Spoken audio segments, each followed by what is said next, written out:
네, 서울국제 여성영화제에 이렇게 영화 보러 와주신 여러분 너무 반갑고요. 감사한 마음이고요. 오늘 리 밀러에 대한 어떻게 좀 영화보다 더 재미나게 이야기 좀 풀어보겠습니다.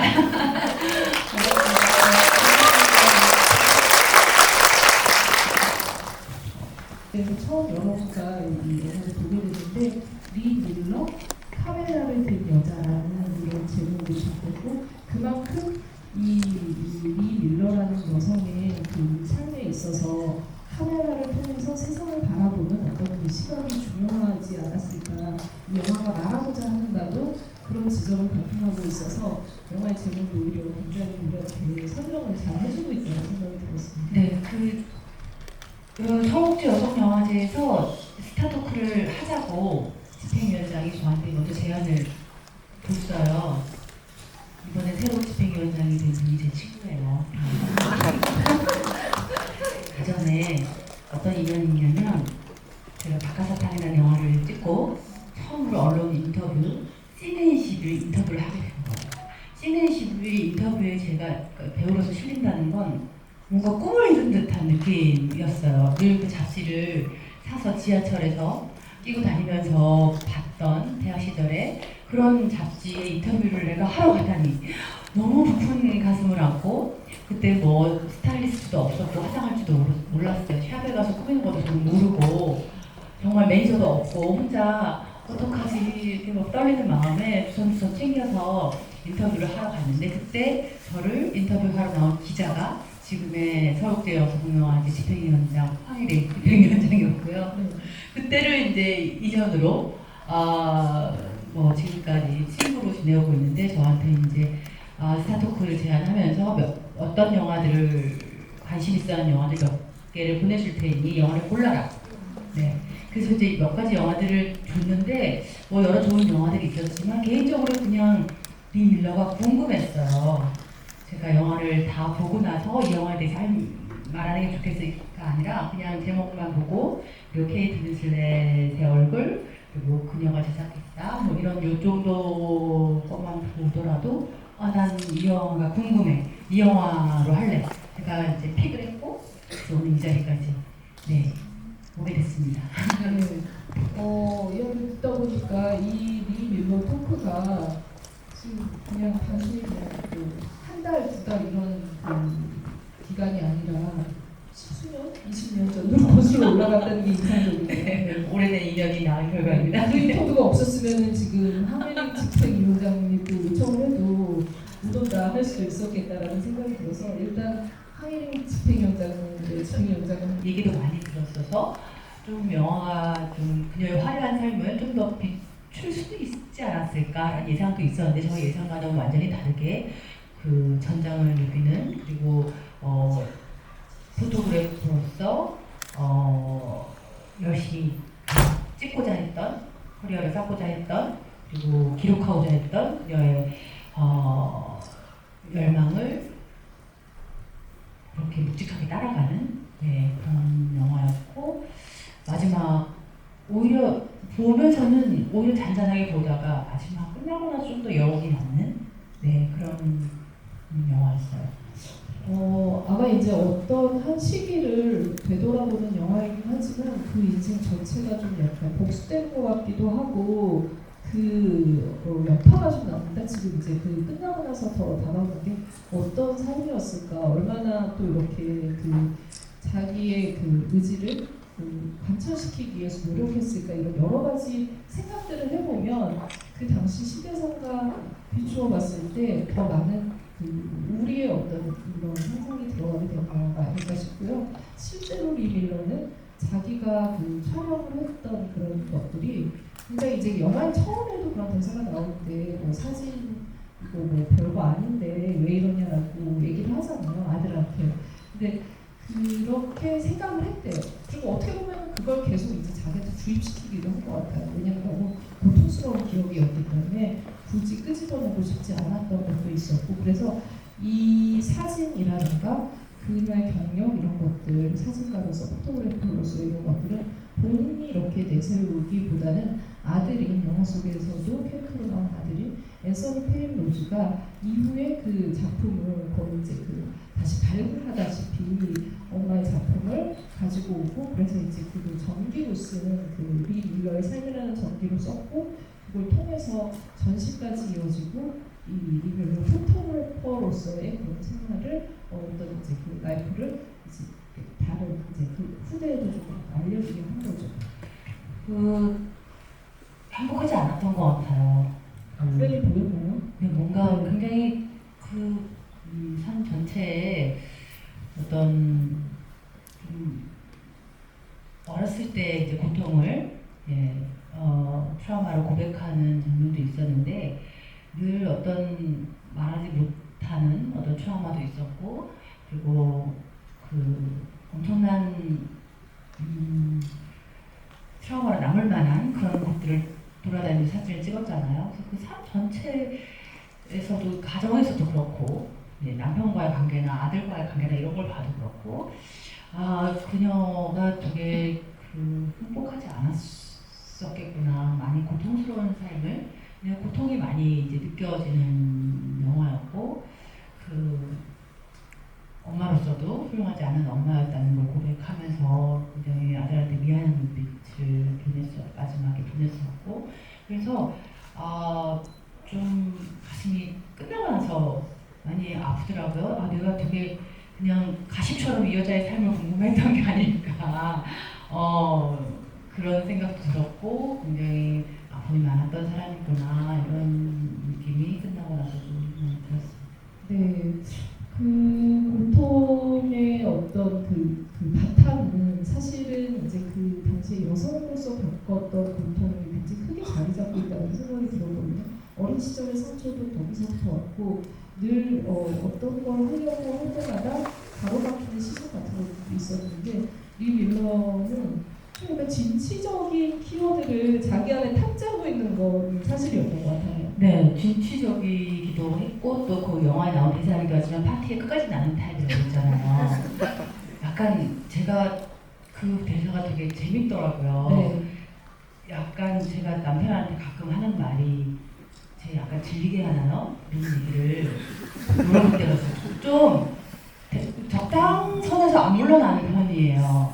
좀 하려면 끝장을 보던가요. 약간 지금은 술을 안 마시지만 예전에는 남편이랑 둘이 술을 마실 때도 마실 거면 끝장을 봅시다. 남편은 늘 반주로 적당히 먹고 삽시다 이러는데 오늘 땄으면 더 가시든가요. 이렇게 따서 사람 홍만 올려놓고 이렇게 마감하시면 어떡해요. 좀 그랬어요. 그래서 와 파티 끝까지 남는 타입 끝장을 약간 가면 끝까지 간다 이런 부분들이 제 안에 있는 어떤 모습도 발견되는 것 같고 저런 사람들이 상처도 많이 받지 고통도 많이 받지 그렇지만 그렇게 하지 않으면 해소되지 않는 안에 무언가가 그녀에게도 있었겠지 이런 생각들을 좀 했었고요.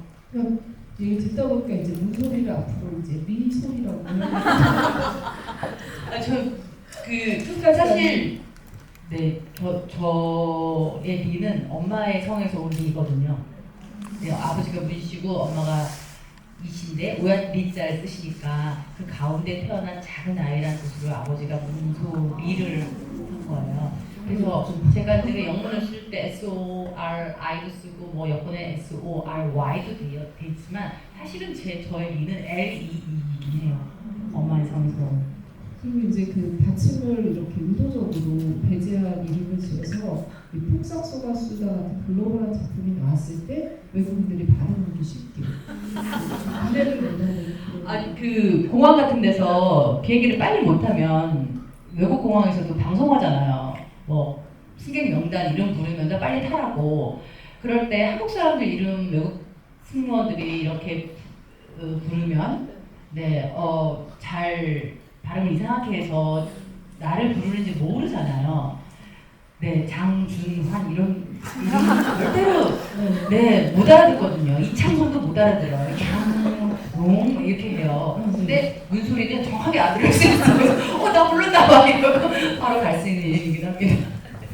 네, 그래서 이 소리님의 그 해석에 와서 진짜 제가 그러니까 이 영화에 나오지 않았지만 사실은 리빌러 같은 경우에 원래 유명하기는 고흐의 이제 그 모델이기도 했었고 그 전에 이제 그 만메이와 작업을 했고 뮤즈로 굉장히 이제 알려져 있어요. 근데 그 과정을 좀 돌아보면 예를 들면 어떻게 그 이제 그 어시스턴트가 된다던가 아니면 그 화가의 모델이 된다던가 이 경로들이 사실 항상 궁금하고 그게 가십이 되잖아요. 근데 이 리빌러 같은 경우는 그냥 직접 찾아가서 집 앞을 서성이면서 꼭 내가 가서 같이 작업을 하고 싶다는 거 어필을 했고요. 그런 과정들이 이제 영화로 나오지 않을까 싶었고 저는 궁금하긴 했는데 보면서 그 케이트 윈슬렛이 그 친구들과의 점심 식사에서 앉자마자 위도 탁 붙잖아요. 그냥 보고 얘기 시작하잖아요. 네. 점심 먹자고 해놓고 거기에서 그 한 신으로 다 대체할 수 있는 것 같았어요.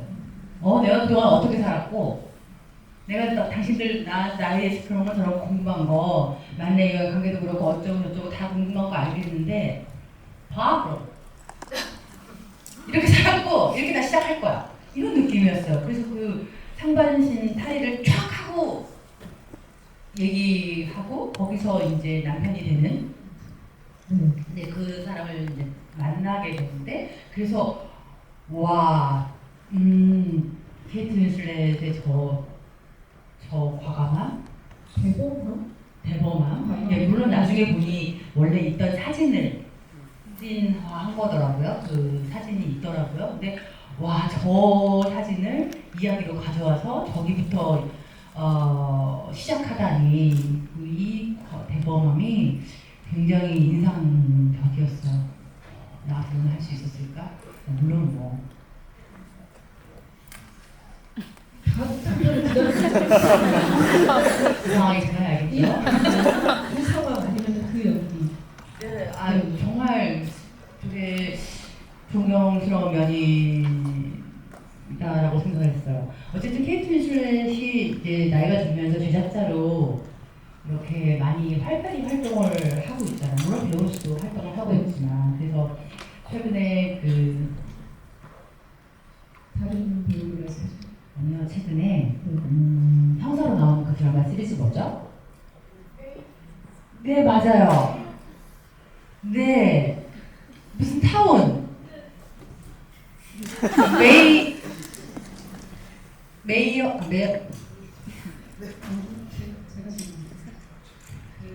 그 형사로 나온 그 시리즈 HBO 시리즈 메어 오브 이스터 맞았어요. 감사합니다.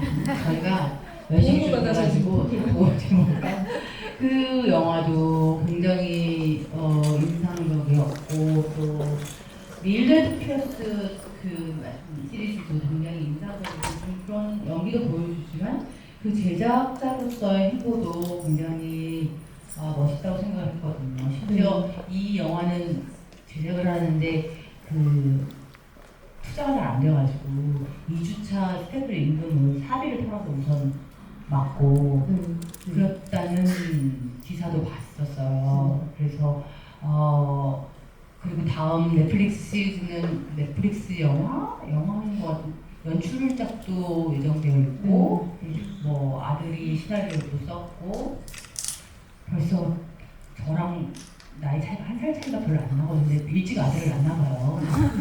아들이 커서 시나리오를 먼저 다 썼고 그걸로 본인은 연출을 하고 제작을 하고 뭐 이런 이야기들도 읽었고 그래서 굉장히 이렇게 여성 제작자로서의 활동 리즈 윈과 정말 쌍벽을 이루면서 이렇게 여러 여성의 이야기들을 제작하는 모습이 굉장히 인상적이고 좋아하지 않을 수밖에 없는 그런 배우라서 아마 문소리라는 영화인이 그 연기를 하기도 하지만 연출을 하기도 하고 제작을 하기도 하면서 본인이 하고자 하는 방향성 이런 것들을 빗대어 봤을 때 그 부분이 크게 와닿지 않았을까 싶기도 한데요. 네, 네. 그 동년배라고 할 수 있죠. 리즈 위더스푼, 뭐 케이트 윈슬렛, 그렇죠. 뭐다 그분들의 그 행보가 굉장히 저한테 자극이 되는 부분이 많고요. 근데 그런 생각도 들었어요. 얼마 전에 F1 봤거든요. 네. F1 브래드 피트가 제작했잖아요. 그렇죠. 그 남자들은 자기가 멋있게 나오는 제작하는데 그렇게 있어요. 진짜 자기 얼굴 너무 예쁘게 나오고 리즈 스푼도 자기 공처럼 나오는 걸 제작하지 않고 와일드 이런 거 제작하고 이랬었잖아요.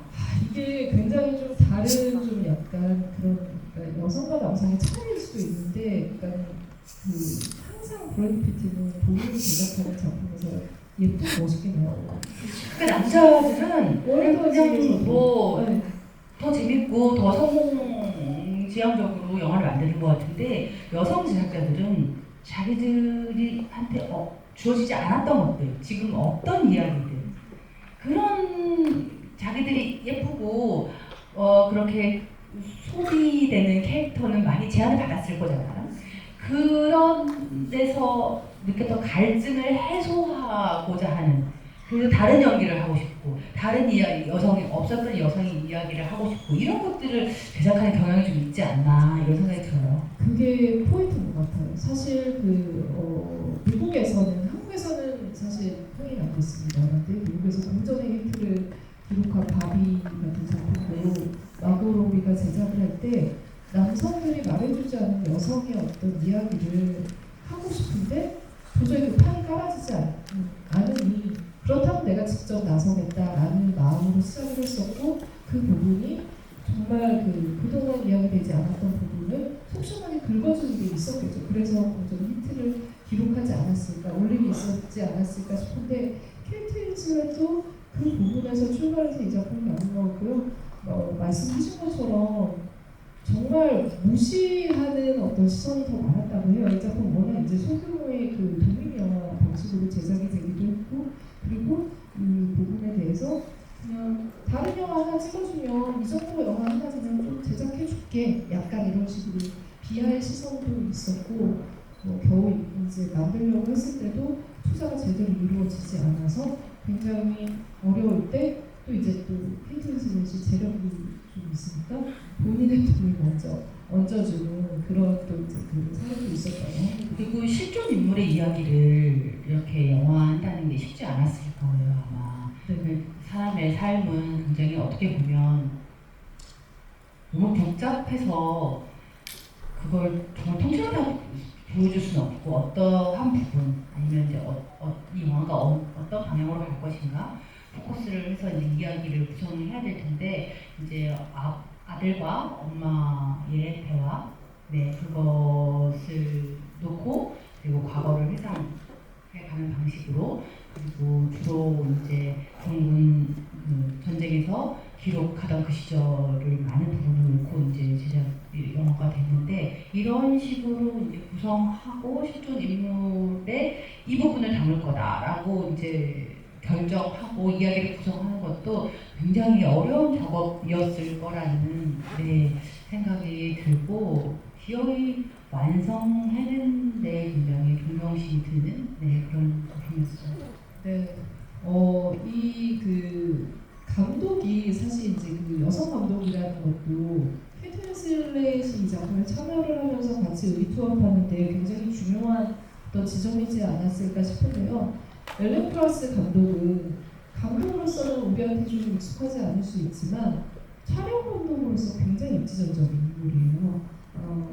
여러분들이 너무 좋아하시는 이터널 선샤인을 촬영한 감독입니다. 그래서 이터널 선샤인을 만들면서 케이트 윈슬렛과의 어떤 그런 이제 영화인으로서의 그런 연대 같은 것들도 분명히 생겼을 거라는 생각이 들고요.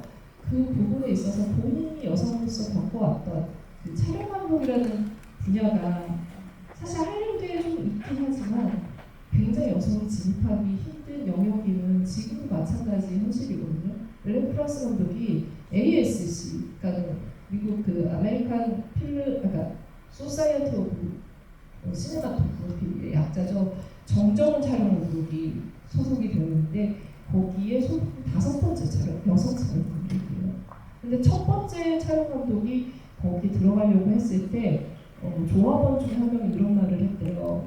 내 눈에 흙이 들어가기 전에, 그러니까 내가 무덤에 들어가기 전까지는 너는 여기 들어오지 못할 거다. 그러니까 이게 완전히 남성의 영역이라는 것을 확실하게 짚고 넘어가고 절대 여성이 들어올 수 없는 영역이다라는 얘기를 했는데 그 벽을 계속 허물고 있는 그 영화인들이 촬영 감독들이 꾸준히 등장을 했었던 거죠. 그래서 그 부분이 촬영 감독으로 겪어왔던 자신의 어떤 이야기들이 어떻게 보면 전작토로 간 내리 밀러의 어떤 도전 의식과도 맞닿아 있다라고 생각을 했고 영화를 만들고 싶은 생각도 들었을 거라는 생각이 들어요. 네, 정말 더 어울릴 만한 감독을 찾기 어려운 네, 굉장히 적합한 네.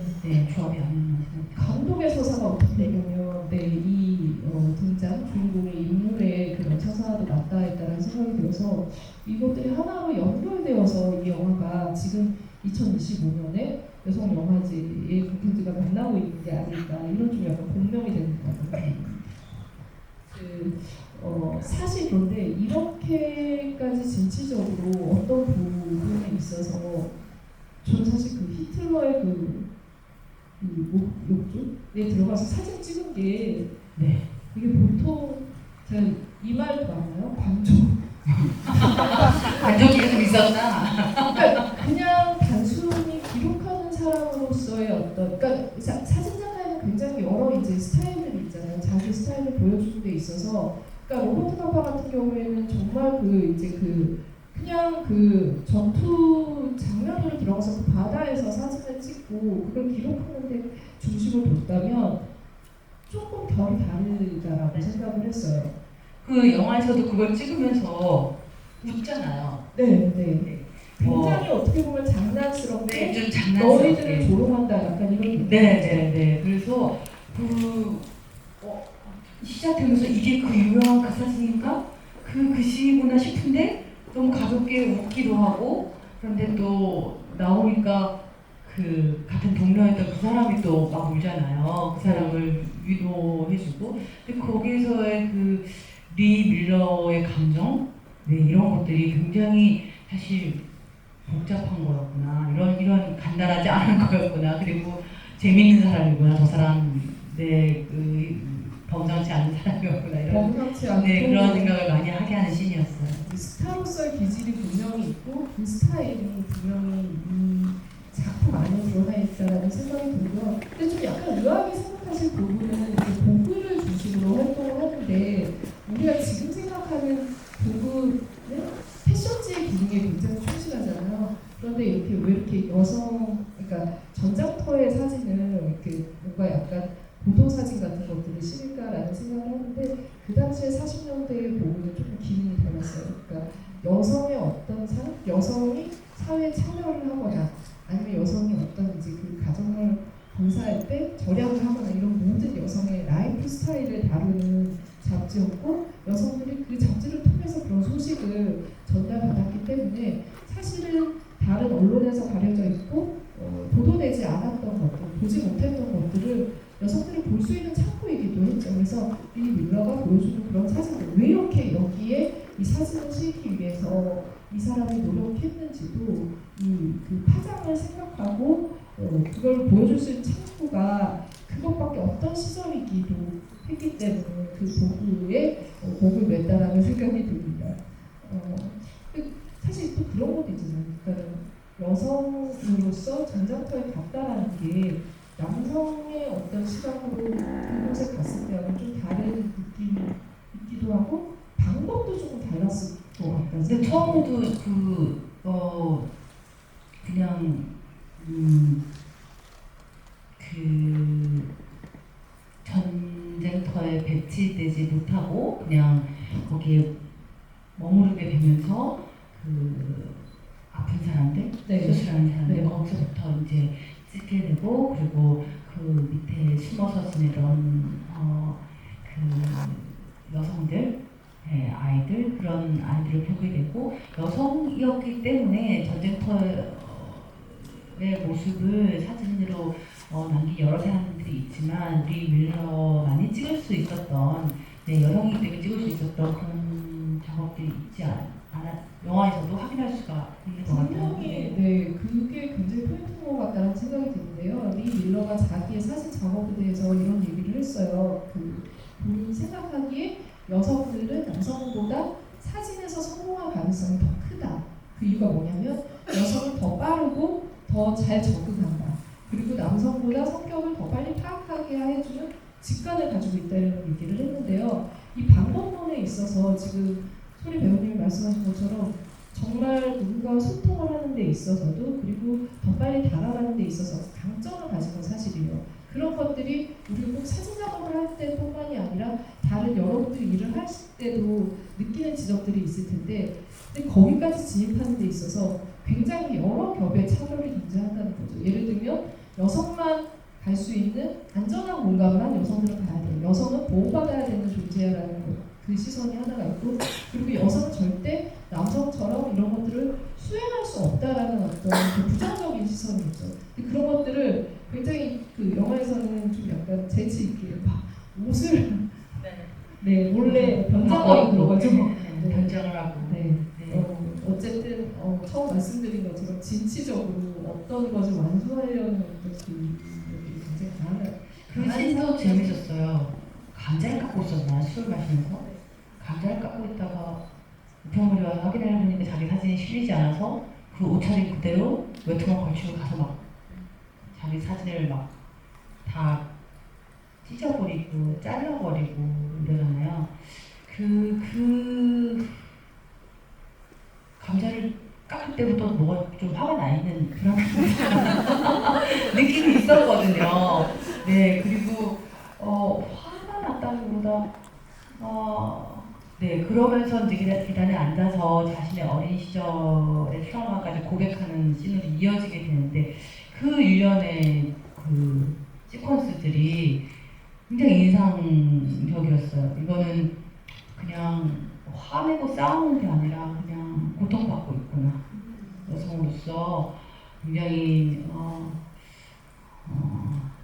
깊은 어떤 아픔이 있구나 이런 것들을 보여주는 시퀀스였던 것 같아요. 그래서 또 실제로 리 밀러가 그 전쟁의 이후에 요리에 굉장히 심취해서 그렇죠. 그런 네. 얘기 들었어요, 그죠? 네, 워낙 이제 그러니까 저 이제 이게 연결 지점일 수 있겠다. 그러니까 요즘 든 생각이 이태원에서 그 사건에 투입됐던 경찰관이 되게 비극적인 어떤 죽음을 맞이를 했잖아요. 그만큼 어떤 상처가 있는 그 공간에서 활동을 한다 하고 그 장면을 목격하는 게 굉장한 트라우마일 거예요. 마찬가지로 리 밀러는 진짜 눈을 감아도 그것들이 보였겠죠. 그러니까 이 부분은 사실 여러분들이 시빌 워라는 작품을 다시 한번 찾아보셔도 좋을 것 같은데요. 분열의 시대라는 제목을 가지고 있는 이 작품의 주인공 퍼스너스가 연기한 정근 기자가 사실 리 밀러를 모티브로 해서 만든 캐릭터예요. 근데 굉장히 트라우마에 시달려서 정말 여기서 빠져나오기 힘들 정도의 그 고통을 보여주거든요. 이런 것들을 실제로 리 밀러는 거의 전쟁이 끝난 이후에는 그 세월이었어요. 그래서 술을 많이 마셨고 담배와 네. 그러다가 찾은 유일한 어떤 끈? 내가 살기 위해서 잡은 동아줄 같은 끈이 지금 말씀하신 요리죠. 네, 요리로 우리 사람들한테 굉장히 요리를 해주는 취미 어쨌든 그런 생활을 했었다고 들었어요. 그래서 그건 약간 소리명님도 요리를 남들에게 해주는 걸로 어떤 치유를 많이 하고 계시는 걸로 알고 있는데 치유까지는 아니고 그냥 어떤 기능이 있는 건가요? 그냥 코로나 이후로 집에서 종종 만나다 보니 그냥 밥을 해요, 자주.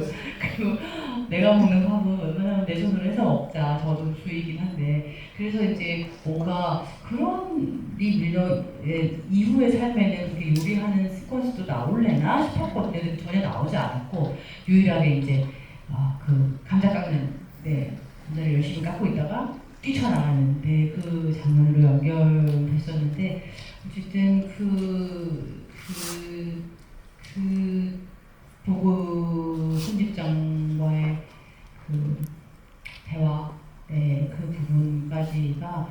영화에서 제일 되게 가슴 아팠던 시퀀스가 아닐까 싶었는데. 그 요리를 하는 힌트를 영화에서 살짝 준 게 그 힌트 인증반이 잠깐 나오잖아요. 세진 사이에. 사실 그거 훔쳐온 거예요. 네, 훔쳐왔다고 추정되죠. 네. 그래서 거기에 요리를 많이 만들어서 그 인증반을 많이 활용해서 요리를 이렇게 플레이팅을 했고, 그런데 이제 좀 안타까운 건 본인이 너무 이제 그 사진을 찍어왔던 그 당시 트라우마가 강했기 때문에 요즘 우리 먹을 때도 찍잖아요. 자기가 안 만들어도 누가 만들어준 음식도 무조건 찍고 보는데 그거를 사진을 거의 남긴 적이 없대요. 그러니까 자신이 한 요리들을. 왜냐면 사진을 찍는 것 자체를 거의 못하니까. 저도 좀 약간 후회스러웠어요. 제가 이번 주 목요일인가요? 첫 네. 방송에 나가는데 제가 예능을 하나 찍었어요. 아, 네. 각집부부라고. 저 남편이랑 제주, 서울 이렇게 각집에 살고 가끔 만나고 이러는데 그 사람들 그렇게 최소 얘기하는 근데 거예요. 그렇게 들여다보겠다고 제작진이 와서 조금만 찍자고 하는데 별거 없는데 찍어봅시다 해서 찍었는데, 그래서 제가 이제 밥하는 장면을 찍으니까 그래서 인터뷰를 하면서 친구들이 와서 오면 이런 것도 해주고 저런 것도 해주고 그래서 말을 하니까 거기서 다 저한테 그 제작진이 사진을 요구하는 거예요. 그 먹었던 사진, 했던 요리 사진, 제가 이런 것도 만들었었고 저런 거 뭐 만드세요?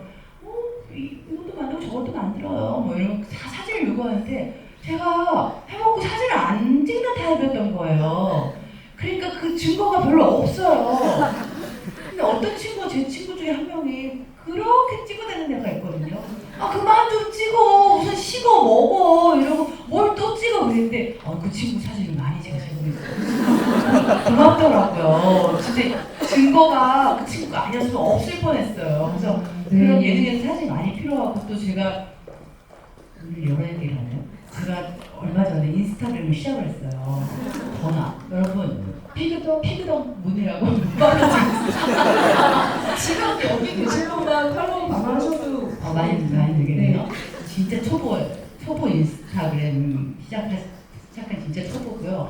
정말 SNS를 한 번도 안 하다가 제가 이제 일하다 보니 이게 필요한 시대가 됐어요. 회사에서도 필요하다고 하고 제 스타일리스트도 필요하다고 하고. 네, 감사드려요. 바로 네? 올려주시면 감사하겠습니다. 네? 사진 많이 올려주시면 네. 그래서 인스타그램 시작해보니까 다 사진을 올려야 되는 거잖아요, 인스타그램.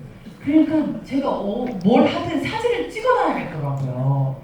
그래서 그전에는 그냥 이 순간에 집중하지 않고 자꾸 사진부터 찍고 그런 친구들에게 그만해, 뭘 그렇게 찍어 이랬는데 약간 태도가 바뀌었어요. 인스타그램 시작하고 나서 찍어야 된다. 이 순간은 찍지 않으면 나 사라질 수도 있다. 이런 생각을 요즘 다시 하고 있습니다. 네, 이렇게 또 모서리 배우님, 감독님, 제작자님이 현대화가 되어가요. 이 과정을 지켜보는 게 굉장히 재밌습니다. 인스타에 올라오는 걸 보면서 얼마나 노력하고 있는지 약간 한장한장 올라올 때마다 내가 자신의 요리를 전혀 사진으로 남겨놓지 않았다는 이야기에서 별 얘기가 다 나왔네요. 리 밀러는 그래서 욕꼬르동 블루 여러분들이 좋아하시는 거기 출신이고 요리를 배우면서 욕꼬르동 블루에서 요리를 배웠대요? 네. 와. 그러니까 뭐가 필요했던 것 같아요. 뭘 하시면 끝장을 보시는 분이에요. 네. 그리고 항상 어떤 시기에 자기가 탐닉할 만한 어떤 것들이 필요하고 그걸 통해서 삶의 동력을 얻어가는 그런 스타일이었다라는 생각이 들고, 그래서 이 사람이 앞으로 전진을 할 수 있었던 게 아닐까. 그런 에너지 동력을 발산할 수 있는 게 어떤 그 요소가 오더라도 본인은 거기에 좀 사랑에 빠질 수 있는, 긍정화 될 수 있는 그런 성격이었는데, 어떻게 보면 그런 여러 가지 전쟁이라는 상황이라던가 그것의 트라우마, 아니면 여성이라는 어떤 장벽, 이런 것들이 더 활발하게 활동을 하지 못한 것 같다라는 그런 생각이 분명히 있는 것 같아요. 그 노년의 모습에서 저는 그 특수분장 너무 좀 좋았어요. 진짜 직접 특수분장을 해보신 분으로서도 좀 약간 보이는 지점이 네, 있을 것 우리나라가 굉장히 영화 만드는 수준이 정말 뭐 촬영, 조명, 뭐 어느 파트, 뭐 후반 작업부터 해서 세계적인 수준이죠. 그런데 특수분장은 아시안 헐리우드랑 조금 차이가 나는 것 같아요. 그래서 저도 이제 노년 역할 때는 특수분장을 해봤지만 이렇게 몸 늘어지는 것까지 이런 것까지 귀 늘어지고 다 늘잖아요. 여기도 그러니까 잘 하기가 어려워요. 물론 돈을 많이 들이면 할 수 있겠죠. 근데 그 정도의 예산이 책정되지도 않고 그것을 잘 하는 사람들도 많지 않아요. 아직 우리나라가. 그런데 그 영화 뭐였죠? 또 브래들리 쿠퍼가 지휘자. 네? 지휘자로 나온 알려주세요. 영화 있었어요. 그때도 특수훈장 보고 제가 너무 그 사람이 이제 전생애를 다뤄서 너무 놀랐었는데 이번에도 케이트 윈슬렛이 이렇게 목이 다 늘어져서 이런 데가 늘어진 특수훈장을 보고 우리나라는 주로 노년 역할을 하면 스카프를 해요. 페페가 목을 좀 가리려고.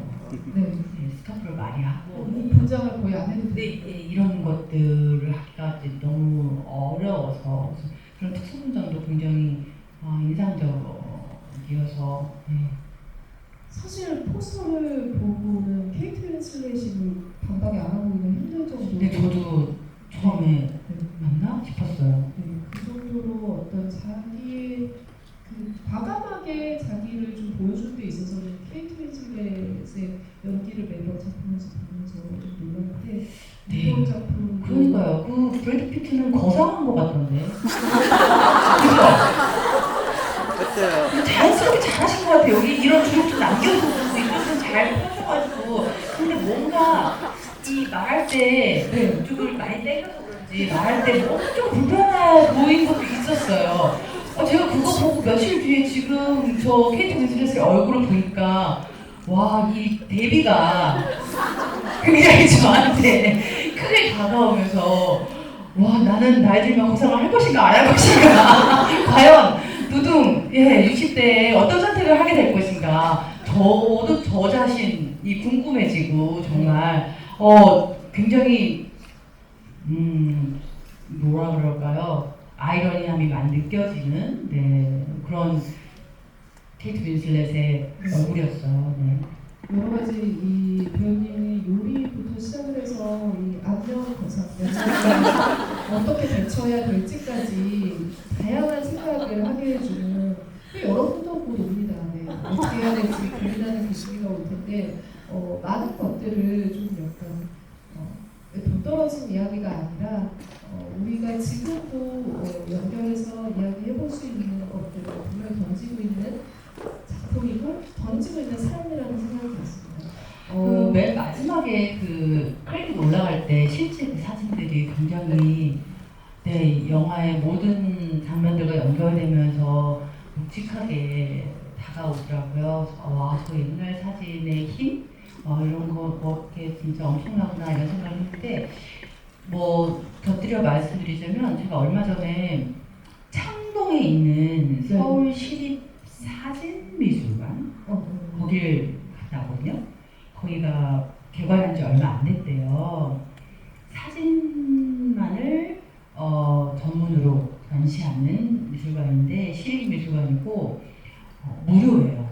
심지어 무료인데 좀 멀긴 하지만 전시가 몇 가지가 있는데 이 개관하면서 이 건물이 지어지고 이걸 만든 과정을 여러 아티스트한테 그 과정 자체를 주제로 줘서 스토리지 스토리라고 굉장히 사진 작업을 이용한 현대 미술 여러 가지 작업들도 보실 수 있고 되게 좋았던 건 광채 시작의 순간들 40년대, 50년대 처음 우리나라에서 사진이 예술이 되던 그 시점 네, 처음 사진으로 작가라고 말할 수 있는 사람들이 나왔던 그 시대의 사진들을 전시하고 있어요. 몇 작가들을 네, 전시하고 있는데 여성 작가도 한 분 계셨고 네, 5명의 작가예요. 네,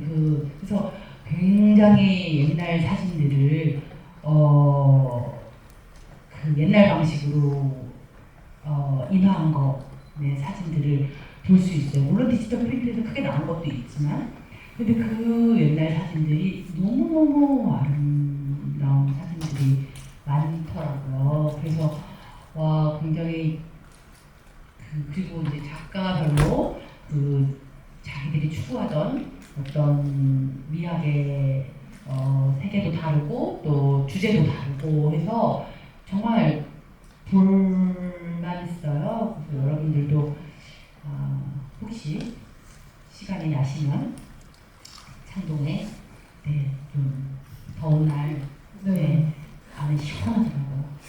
네, 결혼한 지 얼마 안 돼서 화장실도 굉장히 잘 되고 무료고 한 가지 약간 아쉬웠던 건 굿즈샵이 없어요. 그런 멋있는 사진들로 뭔가 엽서라도 좀 만들어 놓으셨으면 몇 개 사갔을 것 같은 생각이 들었는데 왜 그런 박물관이나 미술관 가면 아트샵 꼭 있잖아요. 마지막에 거기 들리는 재미가 있는데 그거는 없었고 네, 그런 사진 미술관도 네, 굉장히 좋았어서 네, 덧붙여서 말씀드립니다. 서울국제여성영화제는 나가시면 바로 굿즈샵이 있어서 굿즈샵 홍보도 참여해주고 오늘 굉장히 많은 걸 좀 홍보를 하시네요. 그다음에 인스타그램 그리고 각집 보고 예능 시작하는 것 그리고 이제 전시까지 한 토크 안에 이렇게 많이 근데 저 진짜 각질 부분 때문에 좀 걱정이 리 밀러랑 다르죠. 저기 이어지는 부분도 있어요. 좋은 엄마가 아니었다고 그러잖아요. 저 각질 부부에서 정말 같이 나오는 부부가 김정민 요미코 부부가 나와요. 요미코 씨가 어렸을 때부터 꿈이 저랑 정반대로 현모양처였대요. 저는 그걸 제일 싫었거든요. 고등학교 때 제 고3 제 담임 선생님이 굉장히 나이가 많으셨는데 현모양처가 되면 이대를 가야 된다고. 무슨 여사님도 이대를 나오시고 무슨 여사님도 이대를 나오시고 이러면서 다 그렇게 유명하신 분들의 아내로 그 여사님들이 계시는데 다 이대를 나오셨대요. 나보고 현모양처가 돼야 되는 이대를 가라고 지금 이대를 안 갔어요. 이대가 잘못한 건 아니에요. 그 단순히 말이 그래요. 이대한테 문제가 있다는 얘기는 아니고. 그래서 저는 진짜 반항심이 들어서 그 현모양처라는 말이 싫었는데 아니 르미코 씨는 저와 너무 다른 사람인 거죠. 현모양처가 꿈이었다고 하고 지금 너무 훌륭한 엄마로 거기서 나오는데 저는 막 자식은 신경도 안 쓰고 다른 남자랑 아르헨티나 탱고를 배우러 다니는 그런 여자로 지금 예능에서 몰아가가지고 제 캐릭터가 어떻게 될 것인가 두둥 약간 굉장히 조마조마한 상태예요. 그러니까 아마 어떤 활동을 하거나 일을 하는 여성들에게 꼭 이게 좀 같은 고민거리도 있는 것 같아요. 내가 가정이나 아이를 소홀한 게 아닌가. 이 작품에서도 아들이 거의 인터뷰를 하고 있고 그것에 답변을 하면서 계속 자기를 반추할 때 그 부분에 대한 해양 같은 것들도 보여주고 있고 그걸 조금이라도 드러내려고. 그러니까요. 근데 저는 그 대화에서 왜 아빠는 안 나오지 이런 생각도 했어요. 아니 엄마가 좀 그 상태면 아빠라도 옆에 있으면서 아들을 잘 케어했으면 그리고 자기 인생이 그런 게 왜 다 엄마 문제라고 이 아들을 생각하지? 아빠는 어떻게 된 거지? 막 이런 약간 의문도 사실 들었었는데 물론 어떻게 보면 그 아들이 힘들어하는 것도 저는 뭐랄까요? 전쟁의 아픔이 그렇게 흘러 거기까지 간 게 아닐까 이런 생각도 들었었고 굉장히 그 아들 배우의 연기가 진짜 좋았거든요. 네, 너무 별로 표현하지 않는데 너무 많은 게 담겨있는 연기였어요. 그 배우의 연기도 굉장히 좋았고 어떤 많은 것들이 느껴지는 그런 캐릭터였는데 그럴 때 왜 모두 죄책감은 엄마의 몫인가 이런 생각도 좀 하게 하는 마지막 장면이었어요. 그래도 아들은 좀 그런 엄마의 관계를 저는 이 영화가 만들어진 것 자체가 극복이 된 거라고 생각을 했어요. 왜냐면 엄마의 유지를 보존하고 알리는 그런 역할을 계속 하고 있고, 사실 그 케이트 윈슬렛이 제일 신경 쓴 게 굉장히 이제 좀 약간 강렬한 눈매, 이 사람의 살아있는 눈매 같은 것들을, 그리고 걸음걸이, 그 말투, 직선적인 말투를 가지고 있잖아요. 이런 거를 보여주려고 했는데 아들이 저라도 케이트 윈슬렛한테 그렇게 얘기할 수밖에 없긴 했겠지만 정말 엄마를 봤을 때가 비슷하다는 얘기를 했다고 합니다. 그러니까 여러 가지의 어떤 것들, 엄마를 다시 상기하고 이런 것들을 알리려고 하는 데 있어서는 엄마가 갔던 길이 자기를 보이지 못했다라는 어떤 어린 시절의 원망에서는 조금 극복된 게 아닐까라는 생각을 하게 되는 것 같습니다.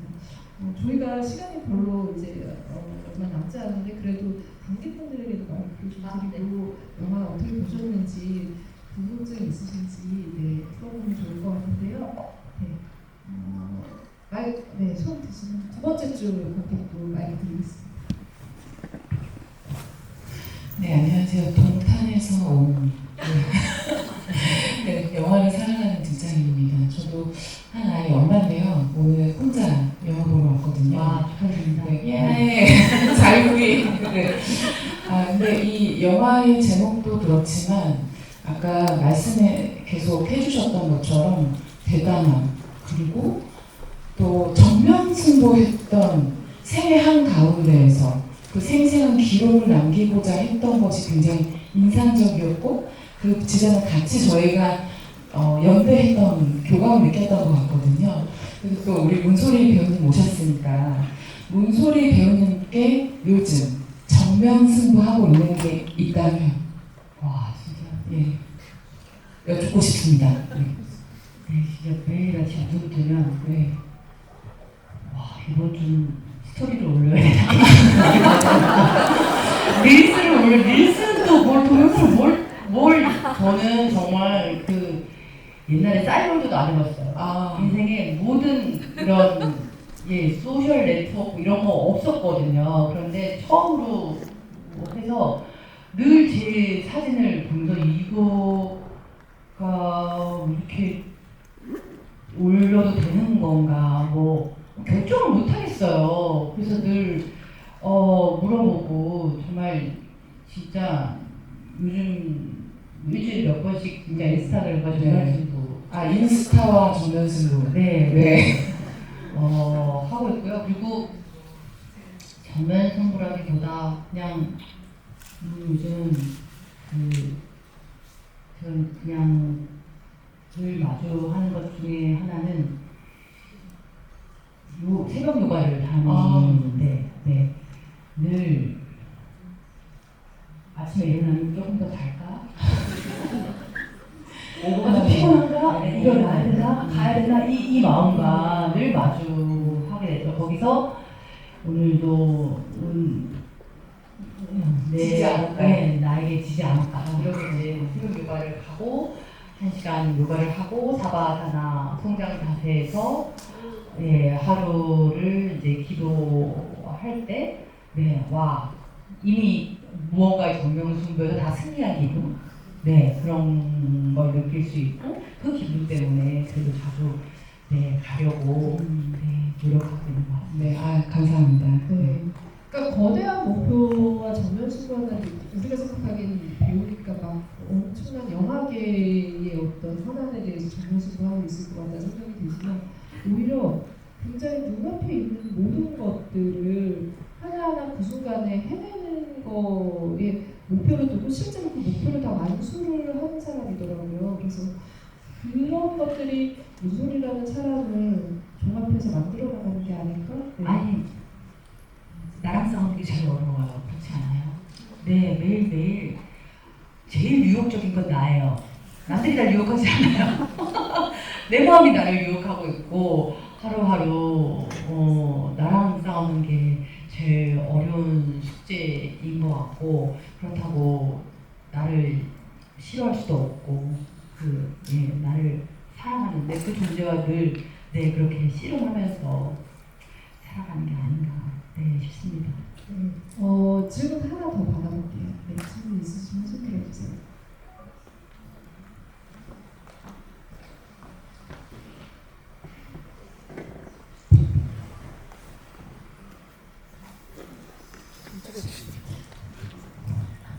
감사합니다. 우선 광채 전시 얘기해 주셔서 너무 감사드리고요. 관계자이기도 한데요. 어머 그러세요? 9월 중순에 짜증이 많이 9월 중순에 도록과 그 토트백이 나옵니다. 그 백팩이 나옵니다. 그래서 9월 중순쯤에 다시 오시거나 아니면 안 보신 분들은 오시면 멋진 그 사진들이 실린 도록과 그 다음에 에코백을 구입하실 수 있고 구입하실 수 있습니다. 제가 너무 일찍 갔군요. 아유 영광이고 질문은 이 영화 특히 리 밀러는 이제 카메라 앞에도 서고 뒤에도 서는 아주 다재다능한 그래서 카메라 앞에 많이 서봤기 때문에 카메라를 든다는 게 어떤 의미인지 더 알았었던 것 같다는 생각을 다시 한번 하게 됐는데요. 윤소리 배우님도 또 카메라 앞에 서시기도 하고 이제 또 인스타그램을 많이 하시면서 또 카메라 뒤에도 더 많이 쓰시게 될 것 같은데 배우로서 카메라 앞과 카메라 뒤에 섰을 때 그런 경험이나 그런 공유해 주시면 어떨까요? 근데 저도 이제 연출작이 하나 있어서 그걸 만들면서 카메라 물론 그 연출작도 제가 주인공이었기 때문에 카메라 앞에도 많이 섰지만 또 많은 순간 카메라 뒤에서 그 현장을 이끌어야 하기도 했었죠. 그때 카메라 뒤에 사실 더 큰 책임감이 느껴지긴 해요. 카메라 뒤가. 그리고 더 많은 걸 해야 하고 카메라 앞에 있을 때는 어떻게 보면 굉장히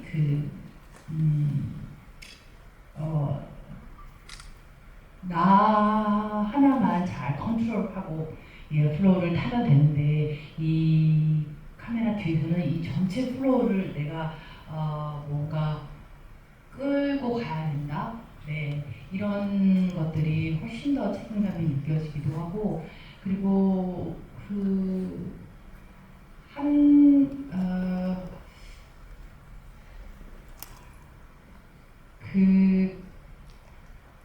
여러 사람이 보이기도 하죠. 카메라 뒤에 있을 때 훨씬 많은 사람들이 보이죠. 많은 사람 원래 영화 작업은 같이 하는 거니까요. 그런 사람들에 대한 마음, 생각 이런 것도 많이 달라졌던 것 같고요. 저는 어쨌든 카메라 뒤에 서보고 나서 영화에 대한 애정이 책임감이 더 높아진 것 같기는 해요. 그래서 또 그럴 수 있을까? 또 생각을 종종 하는데 아직 여러 가지로 바빠 시도는 못 해보고 있지만 또 그런 순간을 그래도 한 번은 만들어 보고 싶다. 네, 카메라 뒤에서의 어떤 작업들을 해보고 싶다는 생각은 버리지 않고 갖고 있긴 합니다. 자꾸 많은 사람이 좀 카메라 뒤로 가라고 요구를 하잖아요. 네, 근데 그게 돈이 잘 안 돼요. 카메라 앞에 섰을 때가 돈이 더 많이 되긴 해가지고 아직 애도 어리고 그래가지고 제가 여러 가지로 생각 중입니다. 네. 관객분들의 궁금증도 같이 이야기를 나눠봤고 또 이렇게 짜고 치는 모습이 절대 아니었는데 이렇게 또 전시 관계자분이 나오시는 게 있는 순간이 좀 세상이 세상 조금 네. 그리고 약간 비슷한 것들을 공유한 사람들이 모여 있는 곳이 바로 또 이렇게 서울국제여성영화제다. 그런 거 같아요. 생각에 좀 뿌듯한 마음이 듭니다. 영화, 여성, 그리고 영화, 또 사진, 리 밀러 이런 키워드들이 보이니까 우리가 이런 만남을 할 수 있지 않았나 싶습니다.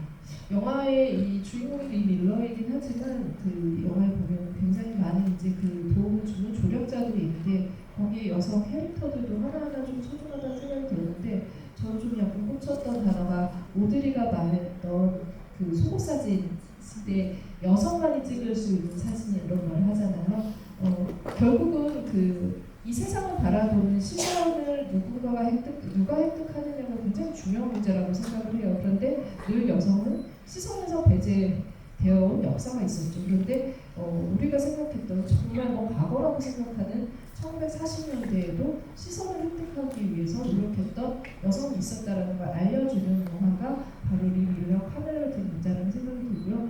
그걸 지금 현대에 계속 인스타그램까지 지금 시작하면서 계속 이어오고 있는 영화니 문소리 밴다는 생각이 듭니다. 뭐 네. 이어보는지 잘 모르겠지만 이어가보도록 좋은 자극을 받아서 이어가보도록 노력해보겠습니다. 네, 오늘 이렇게 관객분들이랑 만나니까 또 네. 생기시죠? 네, 영화 보고 이야기하는 게 오랜만이었는데요. 굉장히 즐거웠고요. 서울국제 여성영화제 또 많은 프로그램들 여러분들이 많이 즐기셨으면 좋겠고, 또 영화 보고 오며 가며 굿즈도 같이 사면서 또 만나뵙기 바라봅니다. 네, 저희 그 좋은 말씀 진짜 다 털어주신 것 같다는 생각이 드는데 이렇게 여러분들과 같이 이야기 나눠주신 문소리 배우님께 큰 박수 부탁드립니다.